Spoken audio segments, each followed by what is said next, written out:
There will always be the shysters. There will always be those who want to avoid. Glasgow's Conservatives are in turmoil after a candidate seeking to become Scotland's first Asian MSP was accused of deliberately swaying the selection process to secure himself a Holyrood seat. Complaints were made about Glasgow Pollock candidate and businessman Ashraf Anjum after 113 new party members were recruited on the same day, with membership fees paid in a single lump sum. Most of the new recruits were known to Mr Anjum, who's a former aide to Govan MP Mohammed Sarwar, and some have suggested that he'll use their votes to secure himself the coveted top place on the Glasgow list. They're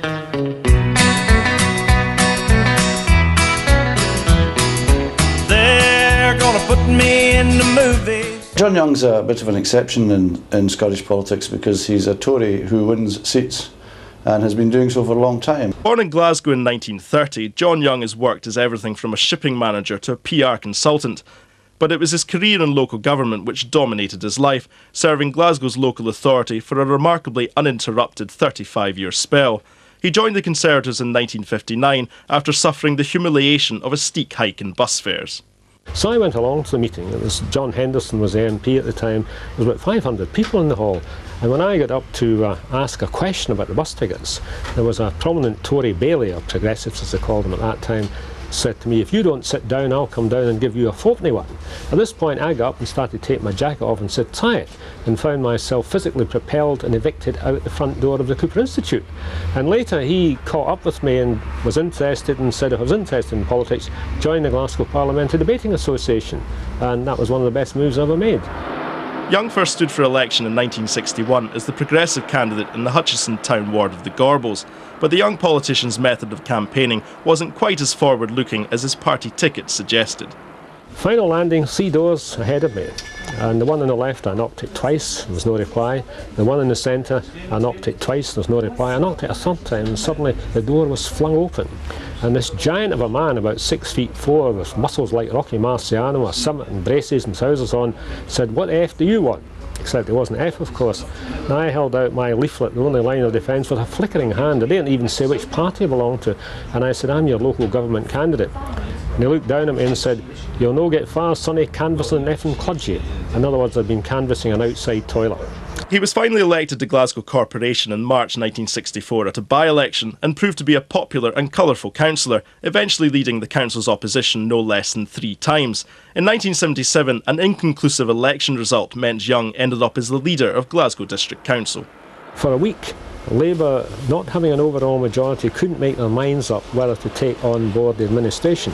And the town clerk of the time came to each of us and he said to me, and he must have said the same to Jean McFadden and others, he said, "Look, this is Silver Jubilee year, and if we don't have an administration and a Lord Provost elected, for the first time in Glasgow's history, a town clerk will have to greet the sovereign. You know, we don't like that." So we finally found Labour would not take it on. We had a 4-hour meeting and we finally agreed we would take it on. We thought it would only last for weeks, but we found the SNP in particular didn't want Labour in. They didn't particularly like us, but they sort of juggled their votes, so as we were always just in. His stint as leader came to an end 2.5 years later, but he continued to be active in council affairs, forging an unlikely alliance with Pat Lally, who later became Glasgow's Lord Provost. But Labour weren't as keen on him as Young and the SNP councillor Kenny Gibson, and very publicly tried to remove him from the post. Young spoke in Lally's favour when the case was referred to the Court of Session. We had a certain affinity together, and he was a very pleasant personality, despite what people said in 20th century. And he said, "They haven't reached Cathcart yet, do you want them saved? There's bagloads of this stuff." And we said, "Oh, save them." And we collected them.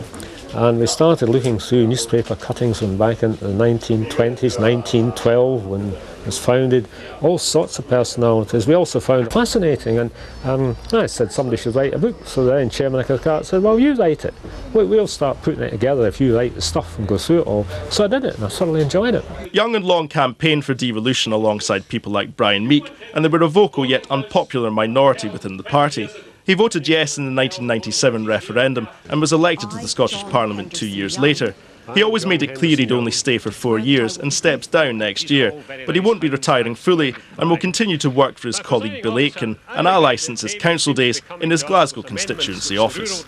My ambition is to reach 100 years of age and still be active and still do something on the political scene. What I propose to do is assist out with the Parliament not be paid in the Parliament, anything like that. One of my colleagues, who I'm sure will get back in. So that's what I'm proposing to do. I certainly don't want to sever my links with politics at all.